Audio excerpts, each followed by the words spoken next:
كمغربي في الجزائر ديما كتسولوني كيفاش دايره الخدمه والمعيشه في الجزائر. المعيشه في الجزائر رخيصه والخدمه مضوابله 3 ديال المرات. كاين الضعف حيتاش الجزائريين ما كيبغيوش يخدموا، حيتاش الجزائريين ما كيبغيوش يخدموا، حيتاش الجزائريين ما كيبغيوش يخدموا.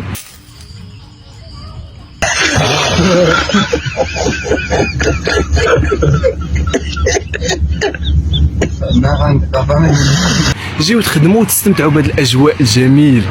انا شخصيا 11 عام وانا في الجزائر، عاد دخلت هذه شهر 10 اللي داز دخلت.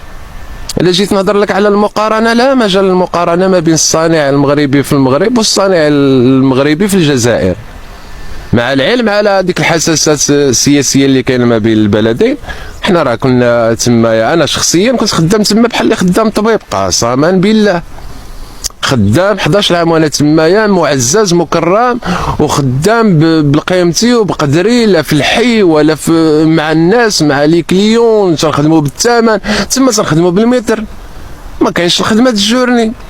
انا صنايعي ولا معلم وجبت معايا صنايعي خدام غادي نخدمو يخدم معايا بالمتر. الا كان معلم لاسيان كان قد براسو، الا كان قد براسو ما يخدملكش بالجورني، يخدملك بالجورني الا كان عاد تيتعلم والثمن مزيان وفرق كبير. هنا مثلا نهضروا على الجليج تنعرفوا الجليج بلدي، زليج فاسي.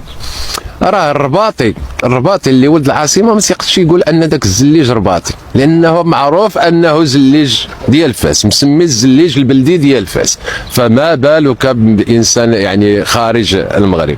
هذاك الجليج ديال فاس ما نهضروش عليه. الصناعه الحرفيه، الحرف التقليديه راه معروفه، تزوق الخشب، النقش على الخشب، النقش على الجبس، هادو كلهم حرف مغربيه معروفه، ما كانش اللي يقدروا. راه تما انا خليت حرفيين المغاربه في هاد المجالات هذه. تنقول لك الصناعه التقليديه، تزوق الخشب، النقش على الخشب، السكيلطاج على القبص، الصباغه البنايه، الجليجي، الخياطه موجودين تبارك الله تما في الجزائر بكثره.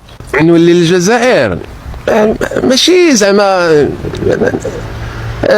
عندي تما اصدقاء بزاف وعندي علاقات بزاف وعندي ناس يعني ما الناس طيبين. شوف كاين تما الجزائري، انا نقول هذه شهاده لله، الجزائري تما الا عرفك انسان طيب وانسان معقول راه تيقول لك خويا الا ما عندناش، الا ما عندكش ولا ما عنديش حتى انا، راه كاس الماء يقسموا معك، غير يعرفك انسان مزيان.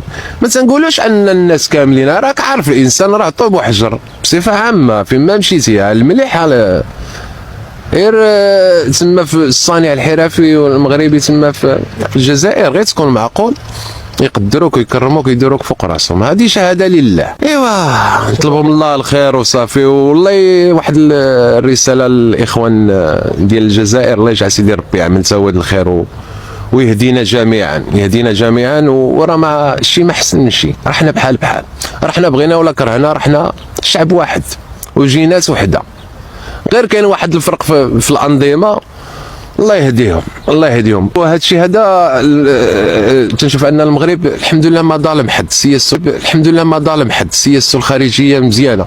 تندافعوا على الوحده الترابيه ديالنا، ما تندافعوش على شي وحده الترابيه ديالنا. الصحراء المغربيه راه ما كاينش اللي غادي يحيدها لنا، واخا نبقاو فينا غير كما تنقولوا غير ننسى ديك الصحراء، ما غادي نسمحوش فيها بطبيعه الحال.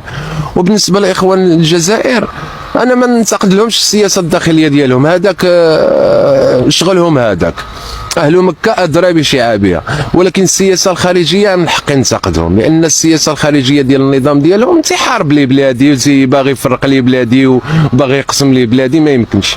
هذا هو اللي خلاني دخلت بحالتي. ما الناس ديال الشعب ديالها راه لا اله الا الله، راني قلت لك الواقع، عايش وسط منهم وولادي يقراو في وسط منهم، مرتي ولدات تما، انا مرت داويت تما، صراحه الله. ولكن السياسه الخارجيه تجاه المغرب صعيب الحال، تتبقى تشوف داك الشيء تيلعب لك في القلب ديالك، تشوف الاخبار ديالهم، تجلس في قهوه تسمع الهضره مثلا الكره، وداك الشيء اثر على الشعب وسيسوا الرياضه وسيسوا كره القدم، داك الشيء بقى يلعب. وراه الصناع والحرفيين مساكن عايشين، راه تيعاني، راه ماشي راه الصانع ولا الحرفي المغربي في الجزائر جالس انه نسى بلادو ولا ما على بالوش يعني راه ضرور داخل وكل لا اله الا الله طرف الخبز. عاوتاني تقول لك عاوتاني الشعب راه مقدرني ومحترمني، يعني هذا الشيء متداخل. شوف كاين تناقضات كبيره يا اخي عندنا وعندهم. والله يا عم تزود الخير الله يفاجئها، هذا ما نقولوا.